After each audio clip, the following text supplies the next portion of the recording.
में समय समय पर अनेकों घाट विकसित हुए, जहां श्रद्धालु आकर पूजा अर्चना एवं स्नान किया करते थे। माना तो यह भी जाता है कि यह नगरी एक बहुत सुंदर वन से ढकी हुई थी, जहां पीपल, आम, बरगद, शीशम आदि के वृक्ष हुआ करते थे, जिनकी छाया में बैठ ऋषि मुनि, साधु संत आनंद से तपस्या किया करते थे। इसलिए इस जगह का उल्लेख आनंद वन के नाम से भी किया गया है। जितनी पुरानी काशी नगरी है, उतना ही पुराना यहाँ का काशी विश्वनाथ मंदिर भी है।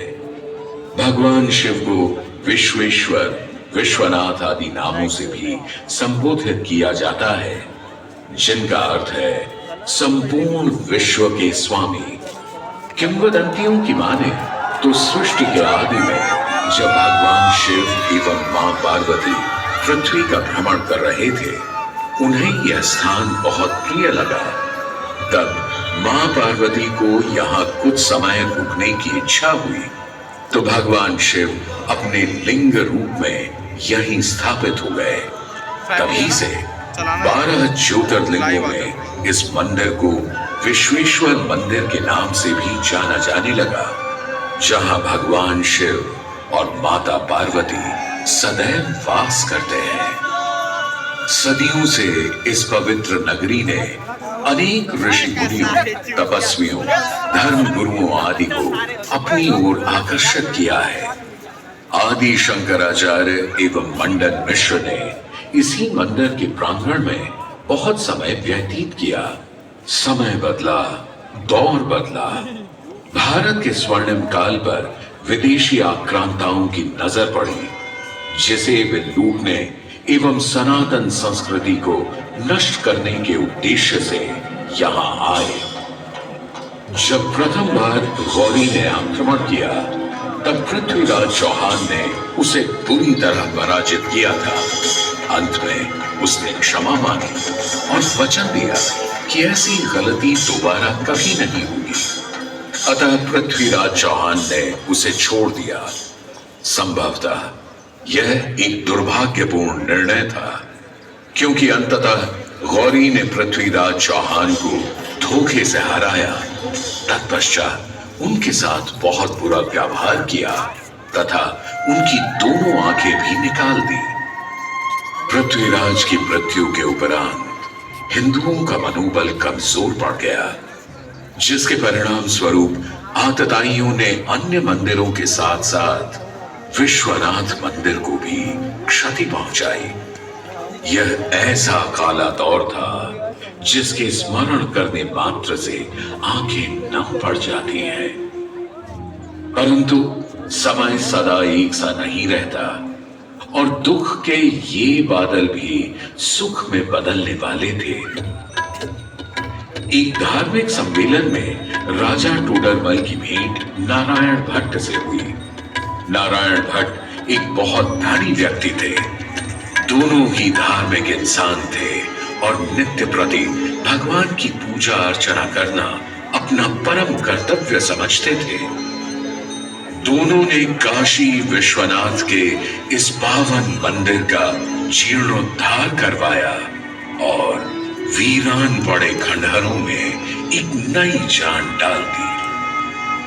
16वीं सदी में संत तुलसीदास ने यहाँ रामचरितमानस की चौपाइयों को पढ़ा था तथा संत एकनाथ ने भी यहीं पर वारकरी संप्रदाय का महान ग्रंथ श्री एकनाथी भागवत लिखकर पूरा किया था।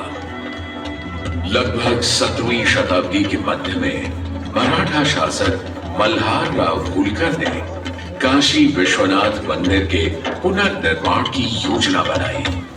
ये कार्य वे तो नहीं कर पाए, परंतु उनकी पुत्रवधू अहिल्याबाई होलकर जी ने इसे सन 1776 से 1778 के बीच पूरा किया।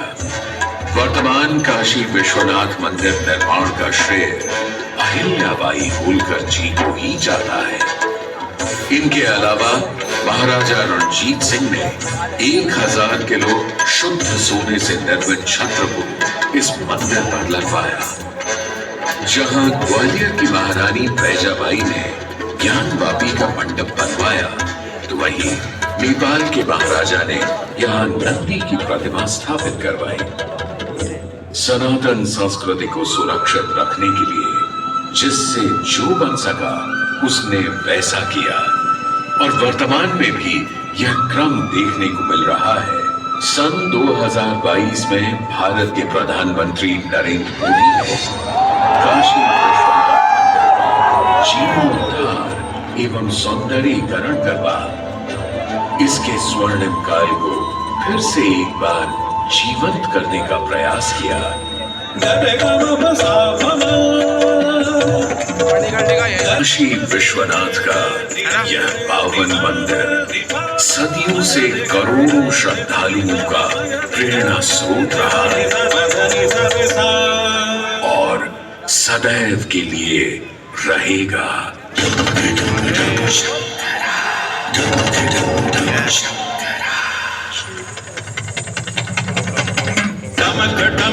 डमरू बाजे भोलेनाथ महेश्वरा, डमरू बाजे भोलेनाथ महेश्वरा।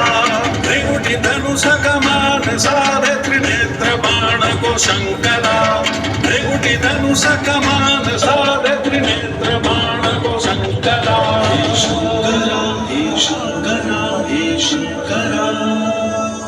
वाराणसी के हो बसैया हो पिता गजराज के, गजराज के। वाराणसी के हो बसैया हो पिता गजराज के, गजराज के। सजे माँ पार्वती के मान में सिंदूर से, सजे माँ पार्वती के मान में सिंदूर से। शंकरा, हे शंकरा।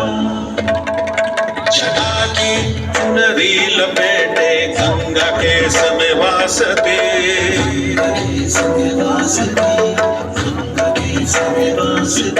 जटा की चुनरी लपेटे गंगा के समय वासते। चंद्रमा की रजत कांति शीस तुम्हारी प्रकाशते, चंद्रमा की रजत कांति शीस तुम्हारी प्रकाशते। एक नैन इंदु सिमंद है, एक नैन सूर्य की ताप है, एक नैन जब खुल जाए तो जग में करे विनाश है। डमरू बाजे भोलेनाथ महेश्वरा, डमरू बाजे भोलेनाथ महेश्वरा।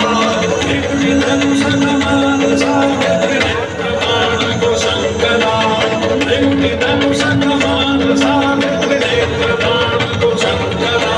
हे शंकरा, हे शंकरा, हे शंकरा।